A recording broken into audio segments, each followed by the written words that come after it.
Bonjour. À tous, J'ai l'honneur, d'ouvrir la 3e édition du Festival Ciné. Mantes. Un maximum de bruit.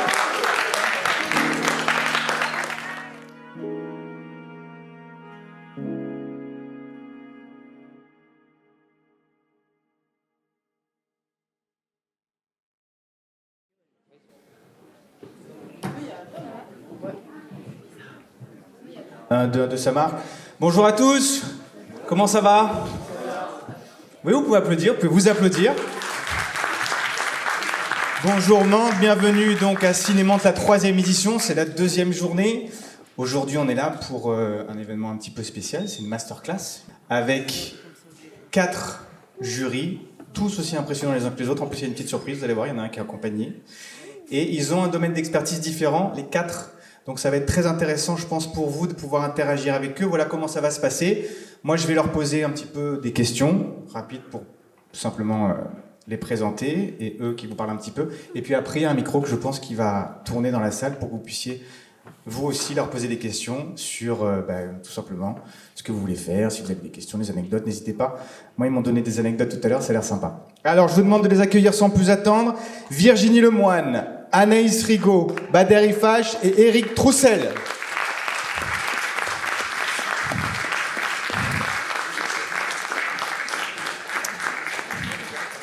Et finish, bien sûr. Wow. Allez-y, installez-vous, vous avez un micro et une petite bouteille. Pour finish, on aurait pu amener une petite écuelle, je sais pas du tout, est-ce que c'est possible? Non, on m'a dit non. Alors voilà, j'ai vu cette année, c'est quand même extraordinaire. Hein. Les belles photos. Est-ce que vous avez envie de vous présenter? Peut-être, on peut commencer par toi, Virginie. Alors bonjour à tous, je m'appelle Virginie Lemoine. J'ai commencé ma carrière il y a un bon. Voilà, j'ai bien galéré. Et puis après, j'ai fait de la télévision avec Jacques Martin, Michel Drucker. Après, j'ai fait une série pendant 15 ans qui s'appelait Famille d'accueil. Et puis, je fais beaucoup de théâtre. Et maintenant, je fais surtout de la mise en scène. Et j'adore ça. Et j'ai eu le bonheur cette année d'être la marraine de la programmatrice de la session théâtre de la salle. Et c'était super chouette. Voilà. Merci Virginie.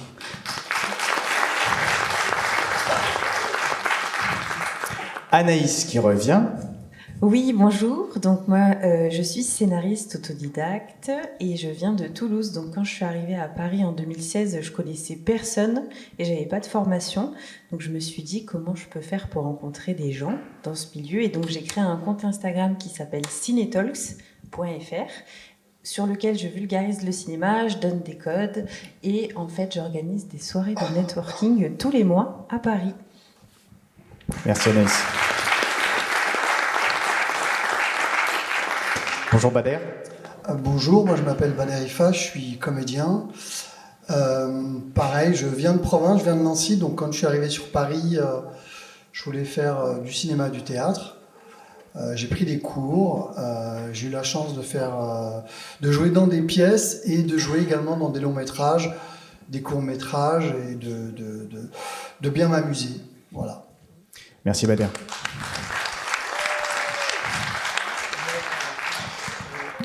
Et Eric et finish. Oui, donc bonjour, je m'appelle Eric. En fait, moi j'ai travaillé pendant 40 ans dans la production télé et de théâtre au début. Voilà, j'ai mis en place la série Scène de ménage sur M6 en famille, après des gros films avec du Bosque, avec plein de gens. Voilà, je suis autodidacte aussi. J'ai commencé assistant de production, j'ai fini directeur des productions. Et actuellement, ayant 60 ans, le terrain est compliqué à 60 ans. Et donc, je suis consultant en production. Donc, toutes questions sont les bonnes. Voilà. Merci Eric. Alors, avant de vous passer la main pour les questions, ils se sont super bien présentés. On va peut-être orienter vos discussions autour de 2 questions, parce qu'en même temps, vous avez des domaines qui sont différents, chacun et chacune. On a eu télévision, cinéma, théâtre, scénario et event, enfin organisation avec Cinetalks. Qu'est-ce qui vous a donné envie de rentrer dans cette industrie peut-être qu'avant il y avait moins de portes ou plus de portes, je ne sais pas. Est-ce qu'il y a une anecdote? Qu'est-ce que vous avez envie de nous dire sur votre manière d'être rentré dans l'industrie?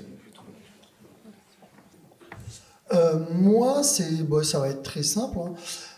Je devais avoir 15-16 ans, j'étais chez des potes. On regardait Les Affranchis de Martin Scorsese. Et c'était la première fois que je voyais... Alors j'avais déjà vu des films le dimanche soir avec les parents. Mais là, c'était vraiment un contexte. En fait, on était entre potes, on regardait une cassette VHS des Affranchis. Et je me suis dit, mais c'est quoi ça en fait? Et je veux faire comme eux. Et ça me restait dans la tête. Et puis, quand tu es en province, tu as cette espèce de... c'est pas pour moi, c'est pas mon monde. Et puis, à un moment donné, j'ai eu un déclic. Je me suis dit, bon, je vais y aller. Parce que quand tu es de province, tu connais pas Paris. Enfin, tu connais Paris vite fait, des voyages scolaires, des trucs comme ça. Mais tu connais pas. Et puis, comme je ne côtoyais personne du cinéma, j'avais ce manque de légitimité à le faire. Et puis... il y a eu un déclic et je me suis dit, tiens, je vais prendre un billet de train pour Paris. Et ça fait 20 ans que je suis ici. Voilà. Et du coup, j'ai pris des cours de théâtre. Donc moi, mon époque, c'était il y a un peu plus de 20 ans, tu n'avais pas des organisations comme Ciné-Talk. Il n'y avait pas, comme j'ai un ami qui a une association qui s'appelle la Fabrique Origine à La Courneuve, où il forme des comédiens. Tu avais soit le cours Simon, soit le cours Florent, soit le conservatoire. Donc c'était beaucoup des concours, des choses comme ça.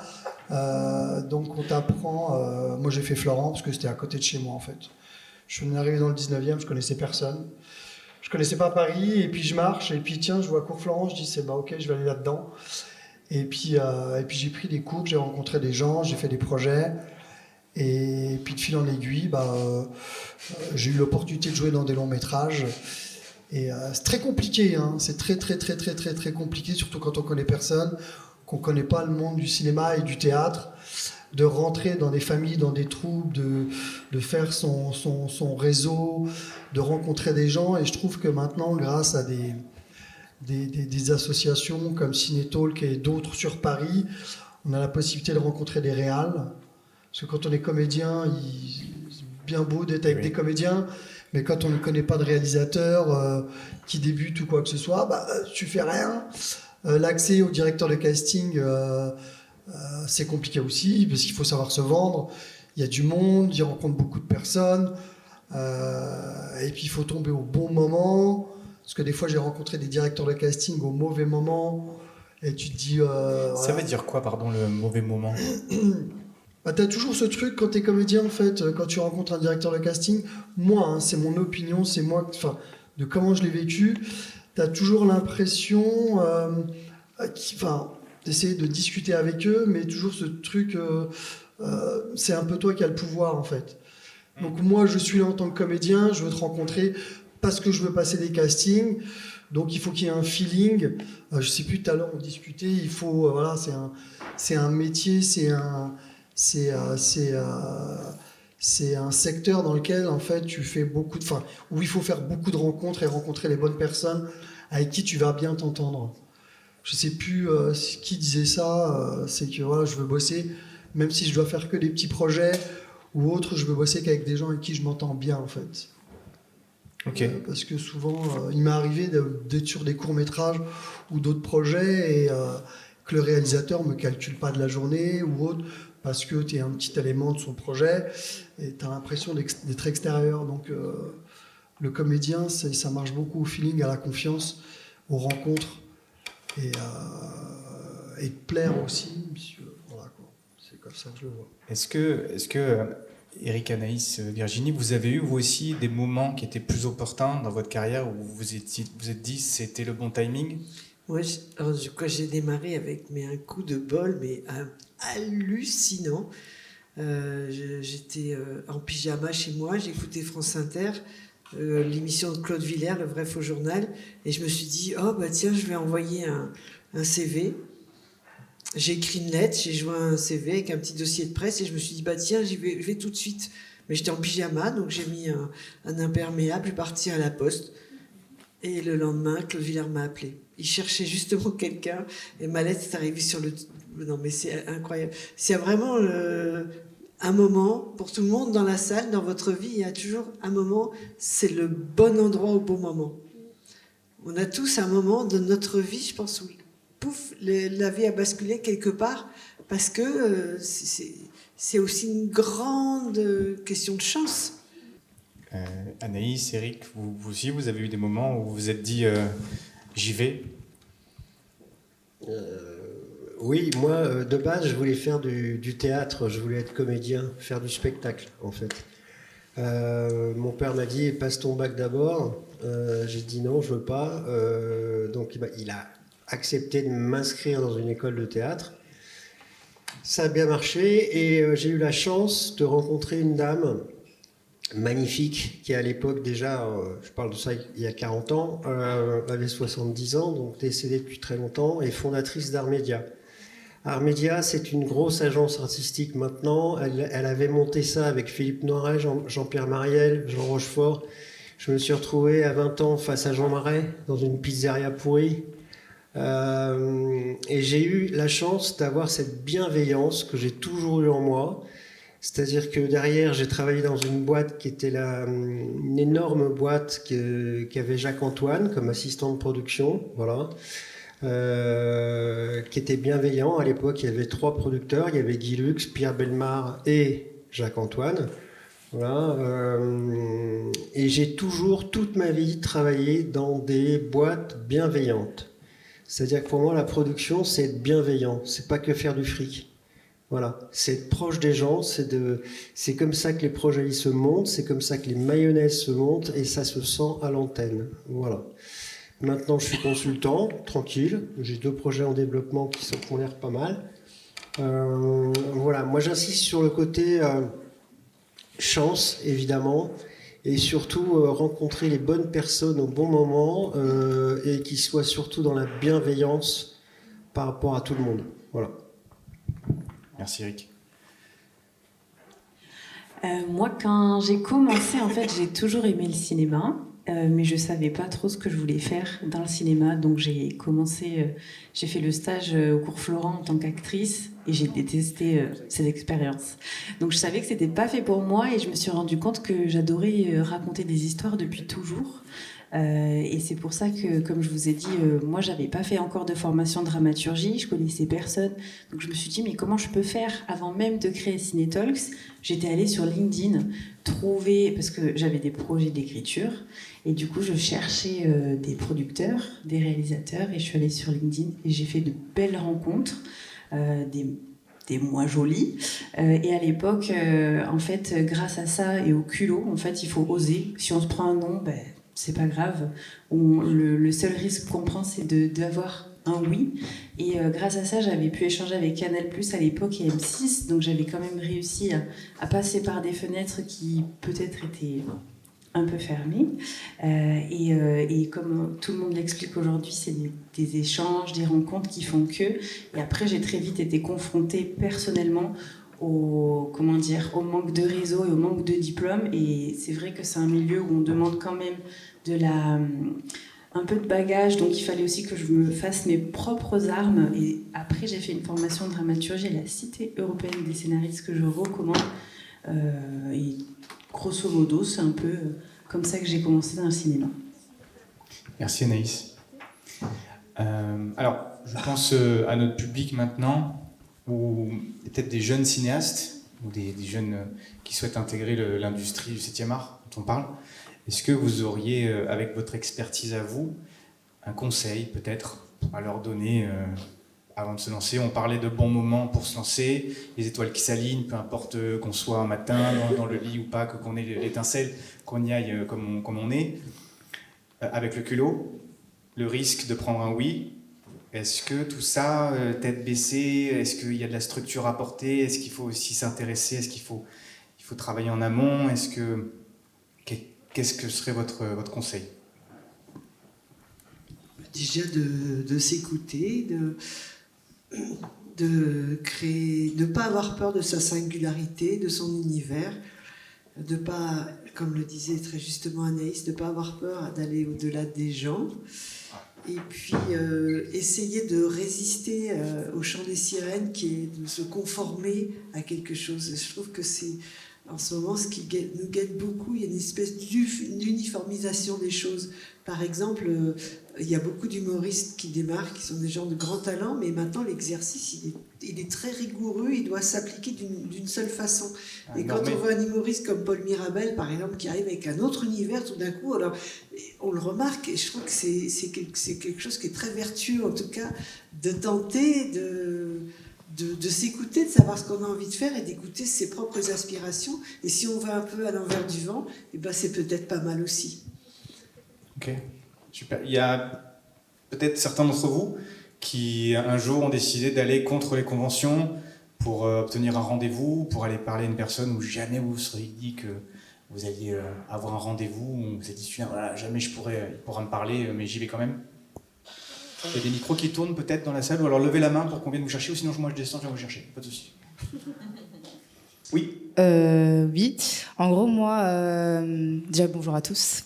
Je suis étudiante du coup en cinéma et pour mon premier court-métrage, j'avais besoin d'une voix qui imitait une personne publique, un personnage public.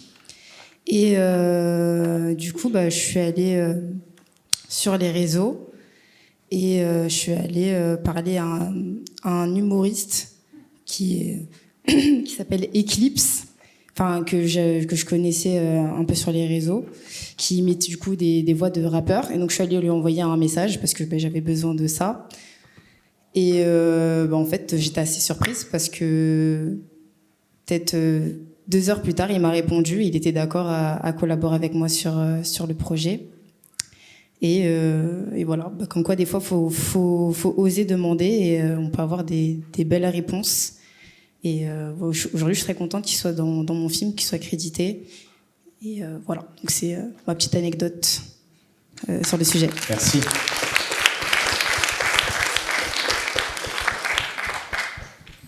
Qu'est-ce que vous en pensez, vous? Parce qu'à cette époque, il n'y avait peut-être pas les réseaux sociaux, c'était pas la même. Hein.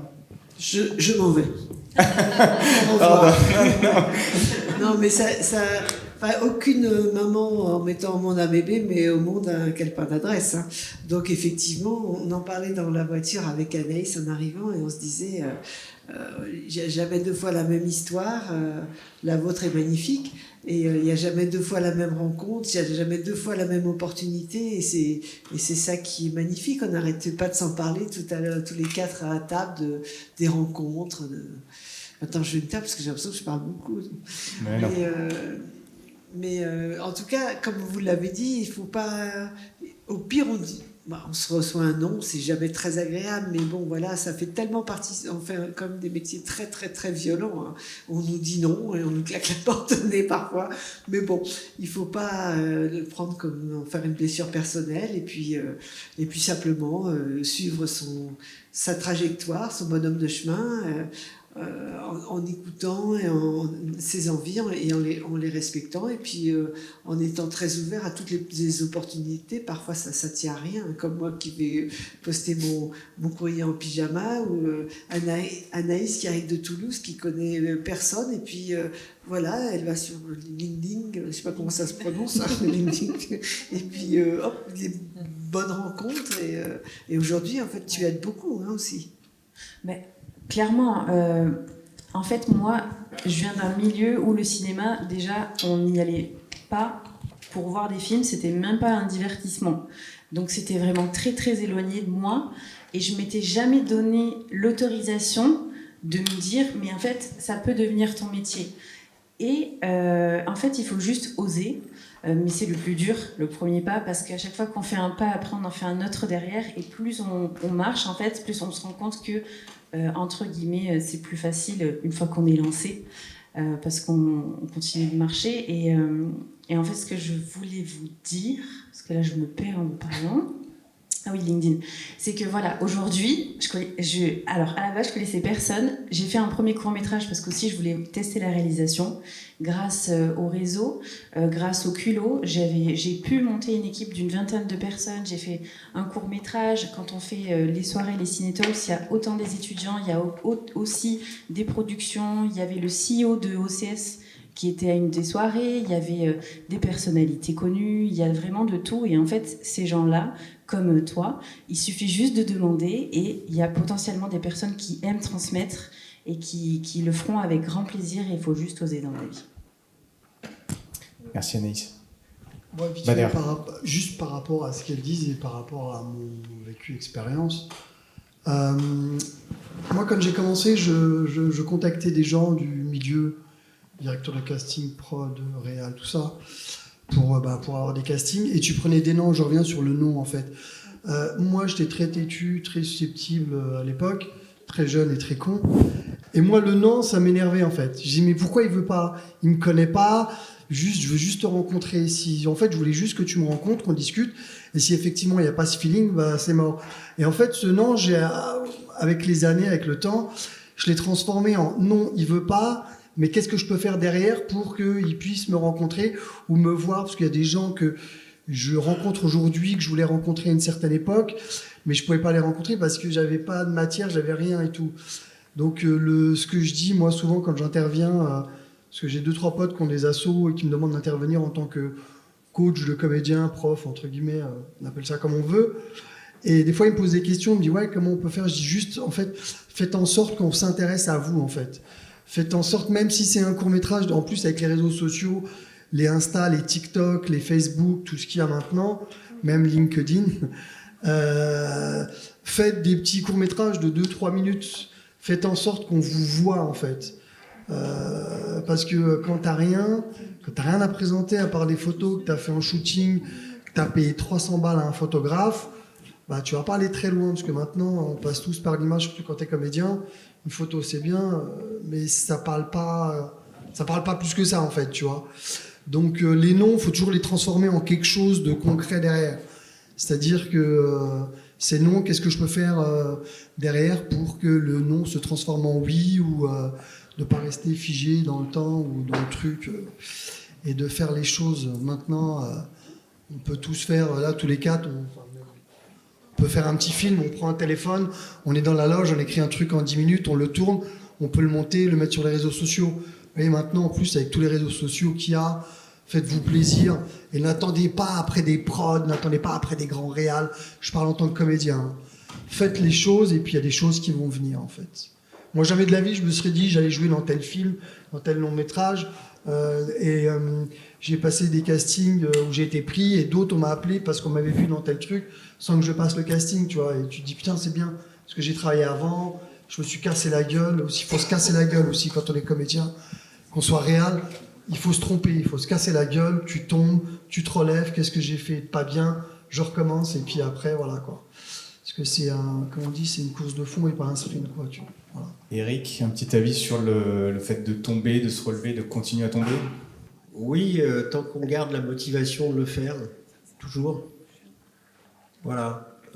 C'est toujours, on garde cette motivation, on a envie de le faire et on continue. Voilà. Et je suis d'accord avec mes camarades, on prend des noms, on prend des noms, on prend des oui, on prend des oui. Et puis voilà, moi je suis resté, on va dire, 25 ans intermittent du spectacle, hein, en production. Hein. Donc il n'y a pas de problème. Je n'ai pas eu de trou dans ma carrière. Voilà. Pourquoi ? Parce que j'avais envie de continuer, j'avais envie de faire d'autres choses avec d'autres personnes, toujours dans la bienveillance, surtout vis-à-vis des gens. C'est aimer les gens, avoir cette motivation et voilà. Ok, merci. Le mot bienveillance qui revient souvent et c'est très intéressant. Est-ce que vous sentez, parmi vous, que par moment dans vos démarches, vous manquez de bienveillance et vous êtes, ça peut vous empêcher d'aller vers certaines questions, certaines démarches, parce que vous n'êtes pas sûr, vous avez peur de vous risquer. Comme tout à l'heure, on disait, quand on se prend un nom, on ne sait pas, après c'est difficile de se relever. Est-ce que vous avez des anecdotes à raconter ou des questions aussi ? Il croit arrive. Trop rapide. Donc moi, ma question, c'est sur la production. En 2022, sur France Inter, étaient interviewés Nicole Garcia et Jérôme Sédou. Et Jérôme Sédou disait Nicole, les films, ils sont pas bons. Les gens ne vont pas au cinéma pour se faire chier. Donc, monsieur Eric, que pensez-vous de la production cinématographique actuelle et de la phrase de Jérôme Sédou? Est-ce que vous êtes d'accord avec le patron de Pathé? Merci. Alors, je ne suis pas d'accord à 100%, bien évidemment. Moi, j'ai fait beaucoup de films plutôt comiques, dans le comique, donc. Mais évidemment que les films qui sont plus dramatiques sont intéressants aussi. Voilà, donc ce qu'a dit Monsieur Sédou, c'est très excessif. Voilà. Donc, je ne suis pas d'accord. En gros, voilà. Mais vous tombez pas forcément sur le bon producteur parce que scène de ménage c'est pour se marrer, en famille c'est pour rigoler, film avec Dubosc c'est pour rigoler. Enfin, vous voyez, c'est pas. Comment? J'avais produit Les Beaux Malaises. C'était 4 fois 26 minutes pour M6. Voilà. Mais pas dans le cinéma. J'ai toujours travaillé que en télé. Voilà. Ok? Mais non, Monsieur Sédou, il a tort. Merci Eric. Une autre question peut-être? Non. Est-ce qu'il y en a certains qui sont réalisateurs dans la salle? Oui. Scénaristes? Aussi, ça peut marcher souvent ensemble. Dans le théâtre, est-ce que vous avez des difficultés pour rencontrer des personnes du milieu, par exemple? Oui. Allez-y. Ah, vous voulez pas parler, pardon. Ah, trop tard. Franchement, oui, un peu. C'est assez difficile dans ce milieu quand même de rencontrer plein de gens, surtout quand on est assez timide et tout. Moi, je sais que je suis un peu timide quand même, mais c'est assez difficile. Mais après, c'est vrai qu'avec les réseaux sociaux, c'est plus facile. Mais en fait, il y a tellement de gens sur les réseaux sociaux qu'en fait, on ne sait pas trop où donner de la tête aussi. Et voilà, ouais, c'est un peu difficile pour moi là, de rencontrer des gens parce que j'ai quand même réalisé un petit court-métrage là, mais ça va être assez difficile de l'emmener en festival et tout. Je pense que ça va être quand même assez compliqué, mais on va essayer quand même. Mais voilà. Ok. Vous avez beaucoup de demandes, de visionnage, des personnes qui vous envoient leur court-métrage ou leur projet? Moi, j'en ai actuellement 3 qu'on m'a envoyés, sur lesquels je travaille depuis 4 à 6 mois. Voilà. Il y a le projet d'une mini-série drôle. Je reviens avec monsieur. Il y a le projet de 4 fois 52 minutes, pas drôle, drame, d'accord.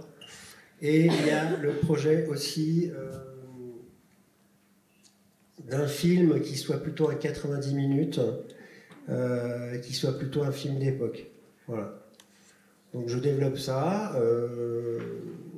J'ai les équipes qui vont bien parce que on sait bien qu'en 40 ans de carrière, je connais pas mal de gens dans un réseau. Voilà.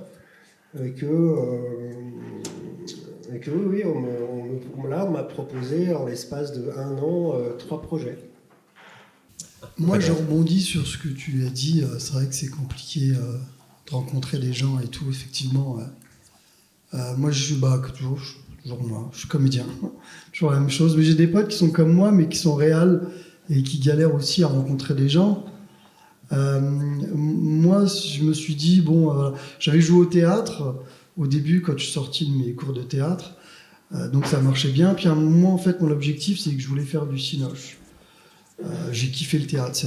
Franchement, les comédiens, faites du théâtre. C'est ce que je disais tout à l'heure, c'est de la drogue. C'est monter sur scène tous les soirs devant des gens, c'est un kiff de ouf.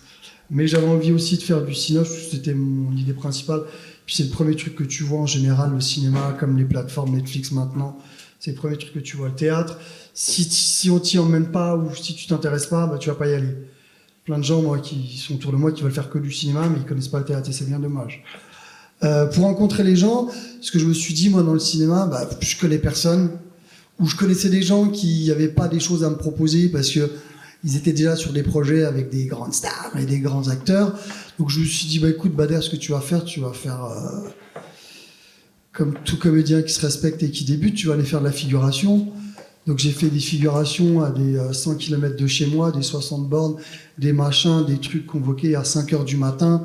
Mais j'y allais parce que je me suis dit, si je veux faire du cinéma, si j'avais pas d'agent, directeur de casting, j'en connaissais pas beaucoup ou très peu, ou ceux que je connaissais me disaient, bah j'ai rien pour toi. Et du coup, bah figu, tu vas, tu rencontres des gens, tu discutes, tu vois ce qu'ils appellent chef de file pour la figu. Tu dis, enfin, c'est celui qui s'occupe, c'est le directeur de casting pour les figurants. Tu discutes avec lui, et puis tu files en aiguille, tu deviens pote ou pas, et puis ceux avec qui t'es pote, eh ben, ils se disent, bah, moi, je vais pas faire que directeur de casting de figu, donc j'ai envie de faire des rôles. Ils vont commencer à monter sur des tout petits rôles. Ils vont me dire, tiens, Bader, il y a un tout petit rôle, le mec, il a une tête de fou, j'ai pensé à toi. Vas-y, viens, machin, tu le fais, t'as une journée ou deux. Ça te permet de rencontrer d'autres gens et de rencontrer le direcast des grands rôles qui te dit machin. Puis si tu parles avec lui, il y a un feeling, c'est toujours pareil. C'est histoire de rencontre, mais il faut aller sur le terrain. Et moi, là, je te parle devant un micro, machin et tout. Mais d'habitude, je suis comme toi, tu dis, timide, réservé. Tu vois, si je le sens pas, j'y vais pas. Parce qu'on est tous plus ou moins timides, réservés, chacun, enfin, à des niveaux différents. Et t'es obligé de mettre la main à la pâte, tu vois. Même si la figu, c'est payé ce que c'est payé, mais tu te dis, il faut y aller, parce que si tu veux faire ça, bah, enfin, j'ai fait de la figu, j'en ai fait un paquet. Hein. Et après, petit à petit, boum, puis il y a pas mal de trucs, comme pour rebondir encore sur Anaïs, sur ce qu'elle fait elle, tous les événements qui sont organisés pour que des comédiens rencontrent des réalisateurs en devenir. Des fois, tu as des prods, des fois, tu as des directeurs de casting qui viennent. Et puis, tu peux discuter, échanger, ils te donnent leurs tips, leurs machins, t'évolues, tout ça. Et puis c'est pas comme ça que tu avances, tu vois. Et après, ouais, de rencontrer les gens, en fait. C'est ça, j'avais d'autres choses, mais ça me revient pas. Ça va revenir après. Mais il faut mettre la main à la pâte. C'est dur, hein, c'est chiant. Moi, combien de fois, je me suis remis en question. Je dis, vas-y, ça m'a saoulé, ce taf-là. Tu te dis, ouais, je viens de faire 4 jours de figu. J'ai dépensé plus en énergie que ce qui est rentré financièrement. Donc tu te remets en question. Moi, je me suis mis en question pas mal de fois. Je me suis dit, je vais arrêter ce taf, c'est trop compliqué. Puis après, tu sais pas pourquoi, t'as un réal qui t'appelle, il dit, vas-y, viens, j'ai besoin de toi sur tel film, j'ai besoin de ci, j'ai besoin de ça. Et l'agent que j'ai actuellement, moi, je l'ai rencontré parce que j'ai fait un court-métrage. Alors que j'ai fait des longs métrages, je me suis dit, tiens, tu dis toujours c'est en tapant tout en haut que tu vas rencontrer les bonnes personnes. Et un jour, il y a un mec en Corse, il m'appelle, il me dit, ouais, et tout, j'ai un court-métrage. Je dis, ouais, court-métrage encore, c'est quoi ce truc-là encore, tu vois? Je suis à Paris, je dis, c'est dans quel bourbier je vais tomber? Il dit, non, t'inquiète, on a une prod, on a machin, on a truc. Et le film, je savais même pas ce qu'on allait faire, tu vois. On l'a fait, il a été sélectionné à Clermont-Ferrand, qui est un gros festival de court-métrage. À Clermont-Ferrand, et des gens, ils ont dit, ah, on aime bien votre histoire. On va l'envoyer, on va avoir un préachat France Télé. Il a été diffusé sur France Télévisions. Le réal Stéphane, il m'appelle, il me dit, Bader, prépare tes valises, on va au Festival de Cannes. Alors qu'au début, je me suis dit, ouais, j'avais reçu ça en été. Je me suis dit, qu'est-ce qui m'emmerde avec son court-métrage encore une fois, tu vois. J'étais sorti d'un long-métrage juste avant. Je me suis dit, ouais, je vais pas retomber encore en bas pour remonter, tu sais, ça fait trop de montagnes russes, tu vois. Et comme je suis un hypersensible, je me suis dit, voilà, tu vois, on va se calmer. Et finalement, on va à Cannes. Le truc, il est diffusé au milieu de 5-6 courts-métrages. Et il y a une dame qui vient me voir, elle me dit, ouais, viens, faut qu'on parle tous les deux. Je croyais que je lui devais de l'argent au début. Je me suis dit, qu'est-ce qu'elle me veut, cette dame? Et elle me dit, ouais, et tout, faut qu'on se voit lundi dans mon bureau, machin, je suis agent, j'aimerais bien qu'on bosse ensemble. Et puis elle m'a envoyé sur des castings, des trucs. Et il faut pas lâcher le truc, tu vois, genre j'ai passé avec elle peut-être 15 castings, j'ai été pris 2 fois. Mais c'est le jeu, en fait, tu vois, tu vas manger plus de non que de oui, tu vois. Ça fait chier parce que toi, t'as envie d'être pris à chaque fois, tu vois. Mais c'est comme ça, et puis il faut pas lâcher, tu vois. Timide, c'est une excuse pour tes potes et puis pour toi-même, tu vois, faut pas se mentir. On est tous timides. Donc fais, tombe, et puis voilà, quoi, tu vois, relève-toi, et tu vas rencontrer des gens. Et puis il y avait un prof qui me disait à Florent, puis après je laisse parce que je parle beaucoup, qui m'avait dit un truc et ça m'était resté en tête.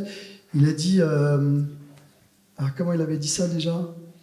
Il n'y a pas beaucoup de place. Non, attends, comment il avait dit ça? En gros, il y a de la place pour tout le monde. Chacun doit trouver son truc.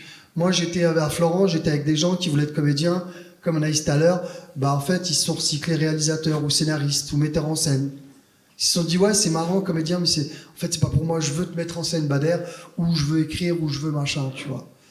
Donc, voilà. Dans l'industrie, il y a une place pour chacun de nous dans l'industrie. Ouais, voilà. En général. Faut chacun trouver, Okay. faut trouver sa place. Je sais plus c'est quoi, mais c'était comme ça. Enfin, voilà. Faut la trouver ou faut la créer? Faut la trouver, faut la créer, faut oui. tout en fait. Il faut faire. Et puis en plus, comme tu disais tout à l'heure avec les réseaux sociaux, moi je suis un peu un feignant, donc du coup je m'appuie toujours sur mes potes pour faire, mais je vois des gens qui font des trucs sur les TikTok, les machins, je dis putain, mais je peux le faire, mais je le fais pas. Mais tu l'as fait, mais continue, tu vois.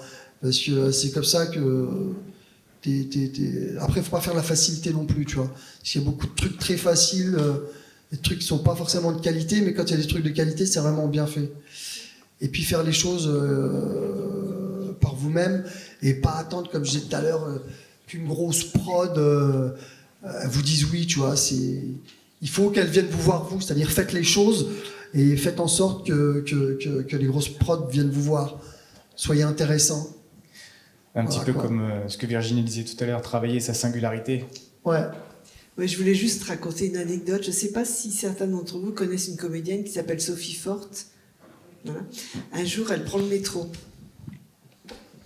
Elle prend le métro et en face d'elle, il y a un monsieur qui lisait le journal et un autre monsieur à côté qui lisait par-dessus l'épaule le journal du monsieur.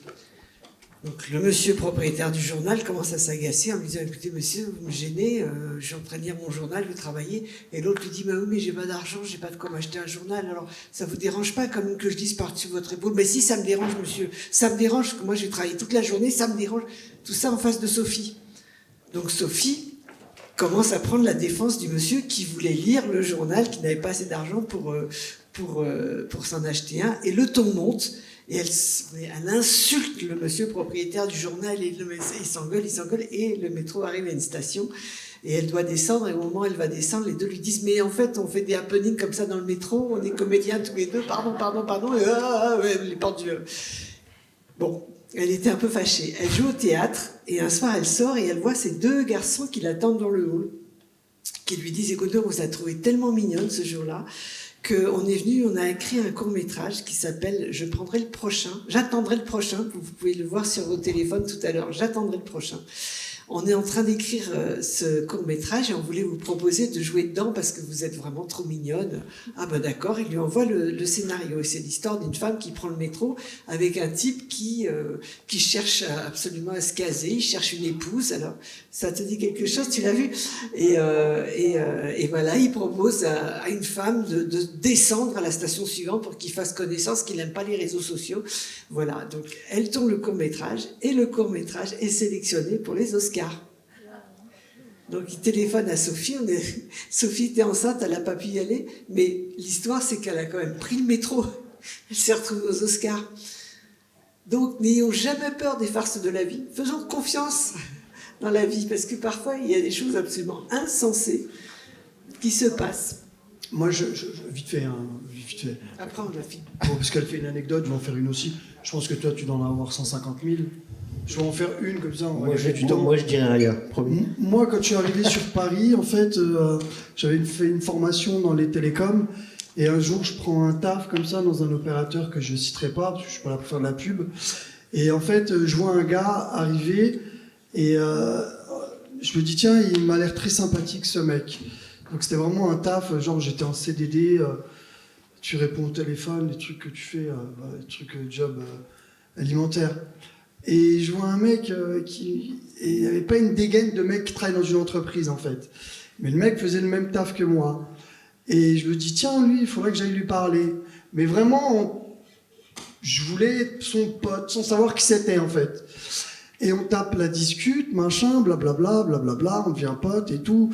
Et il voit que je suis pas de Paris. Donc je lui explique, on raconte nos vies et tout. Et je dis, bah moi, en fait, je suis ici pour devenir comédien. Il me dit, ah ouais, c'est cool et tout, machin, chambé, machin, blablabla.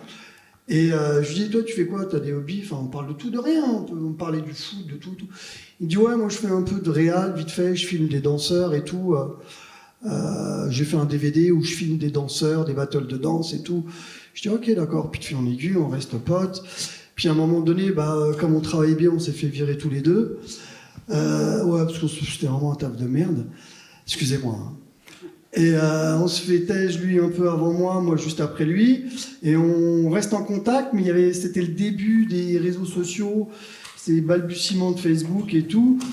J'avais son numéro et tout. Et puis, fil en aiguille, on se rappelle, on se voit, machin.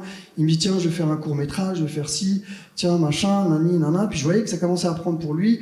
Moi, je sortais des cours de théâtre, je jouais au théâtre, je l'invitais et tout, etc. Et en fait, le mec est devenu le co-réalisateur de Grand Corps Malade, en fait.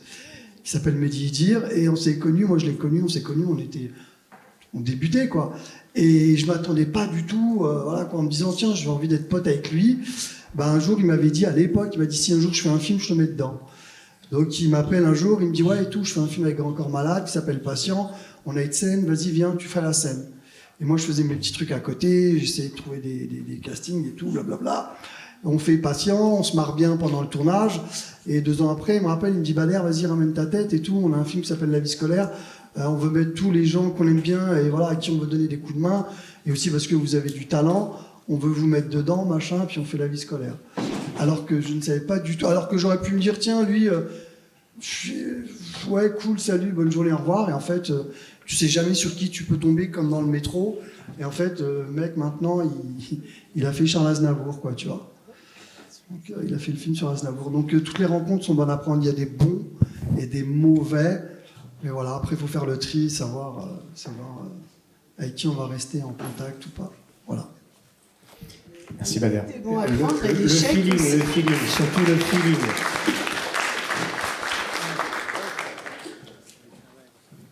Pour ceux qui viennent d'arriver, si vous avez des questions à poser à nos jurys, c'est le moment. On en a jusqu'à 15h30, encore un petit quart d'heure.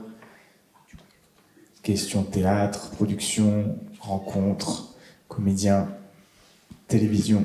Je crois que l'échec, il est nécessaire. Il ne faut jamais avoir peur d'un non. Il ne faut jamais une vie, quelle qu'elle soit, elle est pavée de bonheur, de déconvenus, et tout est nécessaire à donner sens aux choses, et puis petit à petit à nous faire nous rencontrer nous-mêmes aussi, c'est le principal. Le principal, c'est qu'on soit heureux dans nos parcours.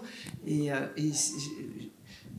on a presque envie de dire, après c'est très très compliqué de gérer un échec, mais peut-être que c'est comme ça qu'on se construit le mieux.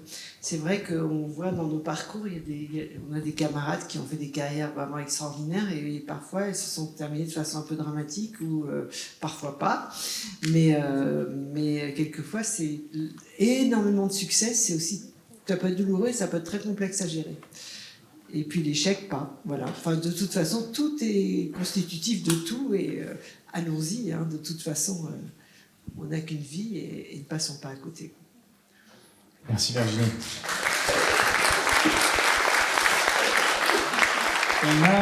On a aussi une relation particulière entre comédien, réalisateur, metteur en scène, qui est producteur aussi. Apparemment, il y a des comédiens et des producteurs.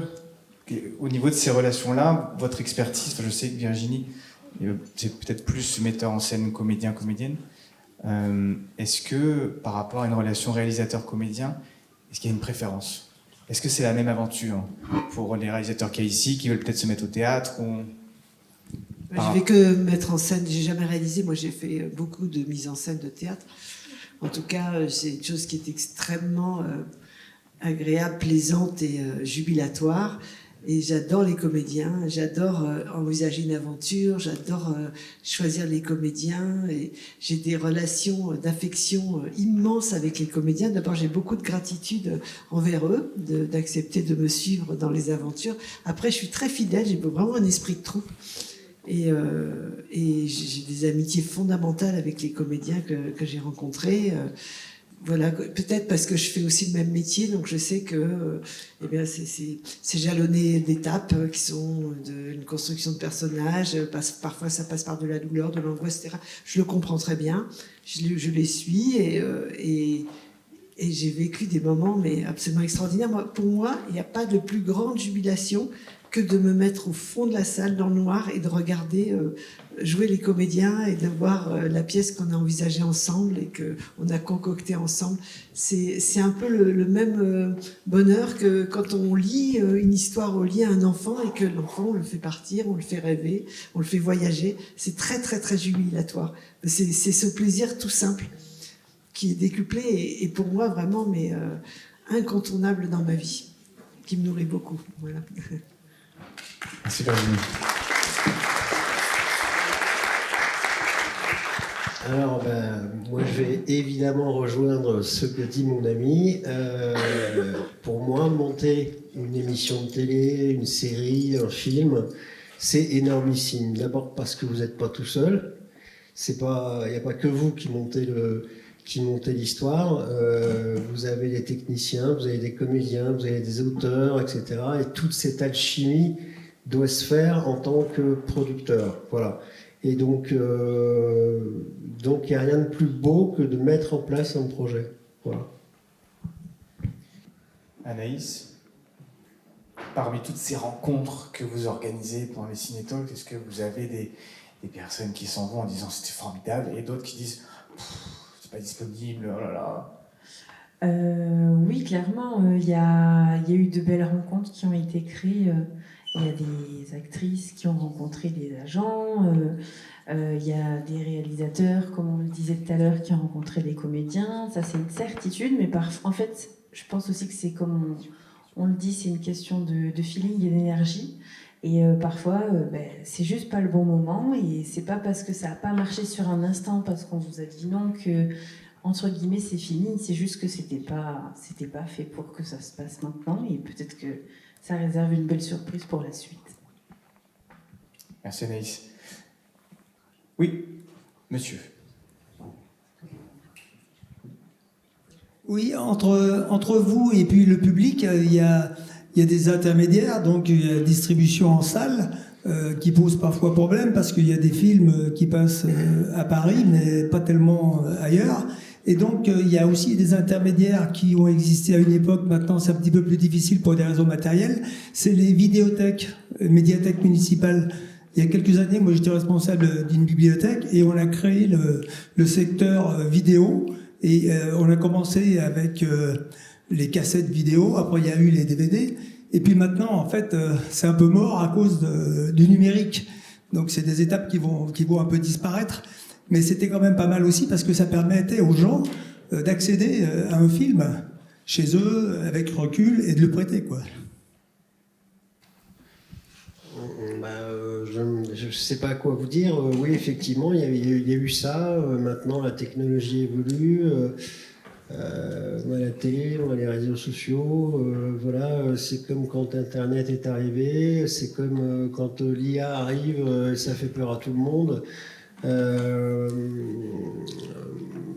je ne sais pas quoi vous répondre parce que c'est vrai qu'il n'y a plus ce genre de choses maintenant et mais qu'on a d'autres moyens pour voir les films ou les séries qu'on aime bien ou les docus ou etc. Voilà. Merci Eric. Je sais pas. Non, tranquille. D'autres questions peut-être? Oui, oula, qu'est-ce qui s'est passé là? Bonjour. Je voudrais poser une question à Bader. Ouais, t'inquiète, c'est une question simple. J'ai vu que tu étais en panique. Du coup, tu as joué dans la vie scolaire. Ouais. Mais depuis tout à l'heure, j'ai réfléchi. Est-ce que c'était toi qui étais le surveillant qui finissait pas les phrases, c'est ça? Ouais. Ah ouais, là tu les finis bien les phrases, franchement, rien à dire. Moi j'étais payé aussi. Comment? J'étais payé pour pas finir mes phrases. Non mais franchement, le rôle il te va parfaitement bien. Ah. Ouais, je me suis dit, il parle beaucoup, mais dans la vie scolaire, il parlait pas. Tu commençais une phrase, t'arrêtais. Ouais, j'ai mangé beaucoup aussi, c'est pour ça. En tout cas, c'est un beau film et Merci. moi j'ai kiffé la vie scolaire. J'ai regardé 2-3 fois, franchement magnifique. Ouais, moi aussi j'ai kiffé. Ouais. T'as kiffé? Non, le tournage en fait, et puis je m'attendais. C'est la première fois que j'avais déjà joué dans d'autres trucs, mais c'est la première fois que je jouais dans un film qui a bien marché et dont on me parle encore aujourd'hui, tu vois. Je prends le métro, je suis dans Paris et des gens me disent c'est pas vous qui jouez à la vie scolaire. Je suis encore étonné, tu vois, des fois j'ai une grosse barbe ou une grosse tête, une casquette, et des gens ils disent. Une fois j'étais à un concert à Lyon, il y a deux jeunes qui sont venus avec un téléphone. Et moi, tu sais, je me dis pas dans ma tête, je me réveillais pas le matin en me disant ouais, j'ai joué à la vie scolaire, ouais, je suis comédien. Je me lève le matin comme tout le monde. Je vais boire mon café, je prends ma douche, je sors, je vais à la boulangerie, tu vois ce que je veux dire, comme tout le monde. Et j'étais à un concert à Lyon et t'as 2 jeunes qui viennent me voir, ils me mettent leur téléphone là, ils me disent c'est toi là? Je dis ouais, c'est moi. Ils me disent ouais, putain, on a vu la... Ils m'ont parlé de la vie scolaire pendant 20 minutes. Et je dis ouais, c'est genre le film était sorti depuis 4 ans, tu vois. Et je suis fier, je suis content d'avoir joué là-dedans. Et surtout aussi parce que c'était très drôle à faire aussi. Mais il s'est passé comment le casting? T'as fini tes phrases dans le casting, comment ça se passe? C'est la question que je me pose depuis tout à l'heure. Dans le casting, comment ça s'est passé pour que tu joues ce rôle en fait? Comment te dire? Voilà. Il y a eu une impro de casting. Hein. Tu vois ce que je viens de faire? T'as dit ça, c'est bon, ils t'ont pris. C'est parce qu'en fait, parce que je connais bien, Mehdi me connaît, et il sait que des fois, quand on discute, je peux mettre 2 heures à sortir un truc. Donc il m'a dit, tu sais quoi, tu vas faire ça en fait. Et comme t'aimes bien bouffer tout le temps des chips, parce que c'est mon péché mignon, il me dit, tu vas bouffer des chips. Donc au début, j'ai bouffé des chips, au bout d'un moment, j'en avais marre, donc ils m'ont dit, tu prends tout ce que tu veux, mais genre, en fait, tu finis pas tes phrases, et puis tu fais un peu le mec un peu gauche. Et puis tous les jours que j'arrivais, il me donnait des directives en fait. Donc je savais plus ou moins le personnage que je devais jouer, mais tous les jours il me disait bah tiens aujourd'hui tu vas dire ça, couper, non tu vas pas dire ça, tu vas dire ça. Mais on s'amusait bien parce que ils ont réussi à réunir des gens. Je les connais, Alban Ivanov, je le connais pas perso, mais je l'avais déjà rencontré. Redouane Bougaraba, je l'avais déjà rencontré aussi. Et ils se sont dit, tiens, lui, ils sont cons. À chaque fois qu'on est avec eux, on se fend la gueule. Il y a un film, on va les mettre dedans. Et puis après, les gamins, eux, ils ont passé un casting. Celui qui, Liam Pierron, qui joue le premier rôle, il a passé un casting. Tous les gamins ont passé un casting, tu vois. Ils ont fait un truc, ils ont dit, on va ouvrir une petite antenne à Saint-Denis. Et tous les gamins qui veulent passer un casting, vous venez. Tu avais un directeur de casting qui était là, et il faisait du casting... sans dire ouais je veux celui-là, là. Eux ils ont dit non, je laisse rentrer tout le monde et tout le monde doit passer en fait. Et c'était une colonie de vacances pendant 1 mois, tu vois. Moi j'ai kiffé ton rôle à toi et le petit mytho là, comment il s'appelait? Yanis ou... Farid le mytho. Ouais, il est trop fort, lui ça doit être un vrai mytho dans la vraie vie. Ouais, il parle, oui c'est un baratineur. Ouais, il est fort. Ouais. En tout cas le film il était pas mal, moi j'ai kiffé. Merci beaucoup. Bravo à toi. Merci beaucoup, Merci. Une autre question là-haut. Moi, du coup, j'avais une question à poser par rapport à tous les réalisateurs qui souhaitent réaliser des films. Donc, pour vous qui êtes dans le domaine du cinéma et de l'audiovisuel depuis plusieurs années, comment est-ce qu'on pourrait caractériser un bon film? Et on n'aura peut-être pas assez de temps pour répondre à cette question, mais essayons. Pourquoi pas, vous avez 4 heures, précisément 4 minutes. Il va falloir faire short, on fait qu'un mot. Peut-être que Badar peut faire les phrases. Comment on peut caractériser un bon film? Si c'est un film rigolo, si on se marre, c'est un bon film. Si c'est un film dramatique et puis qu'on est touché, c'est un bon film. Et merci.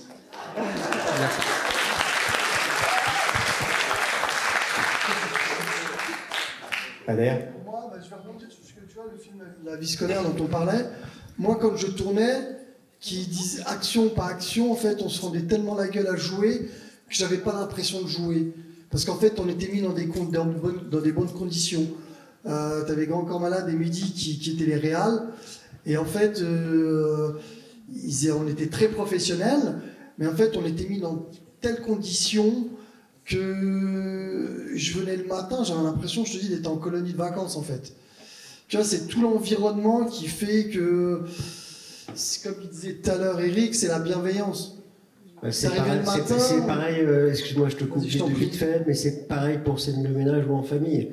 Les techniciens, comédiens ou auteurs, ils avaient envie d'être là. Ils avaient envie qu'on se marre, ils avaient envie de tout ça. Voilà.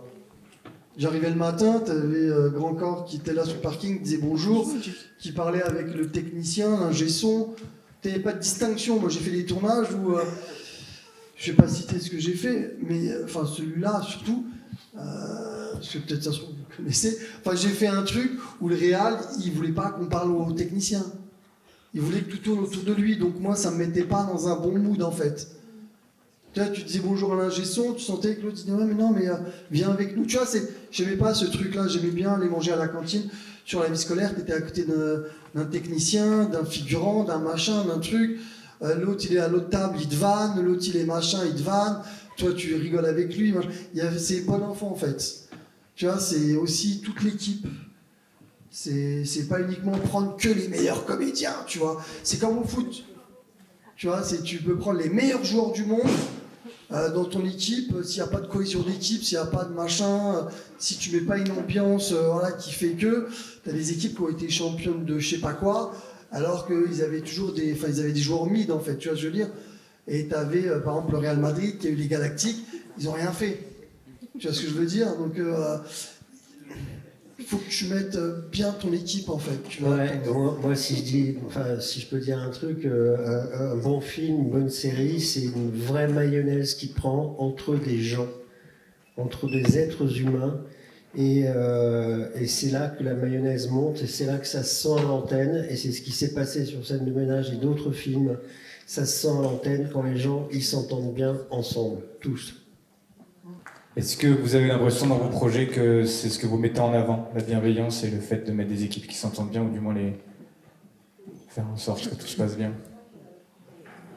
Oui, je rebondis un petit peu sur la bienveillance. C'est quand même assez rare. Je suis comédienne, je réalise, ça fait longtemps, surtout comédienne. J'ai travaillé beaucoup avec Jean-Pierre Mocky, c'était mon parrain de cinéma. Alors là, évidemment, c'est la fête, pas toujours, mais tout le monde se parlait et tout le monde improvisait souvent. J'ai aussi travaillé dans Scène de ménage, et lorsque je suis arrivée sur le plateau, je connaissais pas le réalisateur. On m'a mis avec... Nelly et Raymond, et ça a été super. Et effectivement, il y avait une superbe ambiance. C'est Huguette et Raymond. Huguette, pardon. Oui, non, je dis Nelly, je sais pourquoi. Pardon. Et donc, en effet, c'est très rare quand même aujourd'hui encore de se retrouver sur des plateaux et d'avoir de la bienveillance. C'est des équipes différentes, c'est des gens qui travaillent ensemble depuis longtemps. Et bien sûr que ça change tout. Moi, aujourd'hui, je suis aussi réalisatrice. Et quand on est comédienne, et là, Virginie, je rebondis, c'est peut-être aussi pour ça que vous aimez tant les acteurs. C'est parce que vous êtes comédienne et vous savez de l'autre côté combien on est souvent malmené et mal aimé. Et c'est bien dommage parce que ça change tout. Effectivement, c'est une histoire de quand on est comédien, peut-être on comprend mieux la complexité de la direction d'acteur, comment on va l'aborder, comment on va l'aider, comment on va l'aider à aller là où on veut qu'il aille. Mais l'amour, même si c'est l'essentiel, et ça c'est une phrase que Jean-Luc Godard m'a fait dire dans un de ses films, c'est rare et c'est précieux. Donc merci pour la bienveillance et que ça continue. L'amour, c'est ce qui nous fait vivre et survivre. Mais c'est en revanche pas ce qu'on met en avant, et c'est tout à fait dommage, je trouve. Maintenant, ça paraît être impensif. Ce que vous venez de dire, qui est essentiel, paraît être impensif. Et c'est tellement dommage parce que c'est l'amour qui nous fait nous lever le matin. C'est l'amour qui nous fait vivre, qui nous fait respirer. Et puis, moi, je pense aussi qu'il ne faut pas avoir peur dans les équipes, puisque vous êtes réalisatrice aussi, de faire s'entrechoquer les univers. Plus les univers sont différents, moins les gens semblent avoir à faire quelque chose les uns avec les autres, mieux les gens s'entendent, je trouve, et plus l'univers est cohérent. Plus une histoire est personnelle, plus elle est universelle. Il y a des principes comme ça, mais je pense qu'il faut vraiment tracer sa route avec la lucidité de ce que vous venez de dire, c'est-à-dire l'amour avant tout. L'amour est absolument essentiel. L'amour, il prend diverses formes, et des formes magnifiques. Hein. C'est pas forcément un coup de foudre, et c'est aussi de la reconnaissance, c'est aussi de l'amitié, de l'affection, de toutes sortes de... Il est protéiforme, l'amour, mais n'ayons pas peur de dire que c'est absolument essentiel, je pense. Merci beaucoup. J'aimerais qu'on les applaudisse très fort, s'il vous plaît. Je vous donne rendez-vous à 16h. Vous pouvez aller à la buvette juste à côté, et on se retrouve ici, même endroit, dans une demi-heure. Allez, merci pour vos questions, merci pour votre participation. À tout à l'heure.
Merci.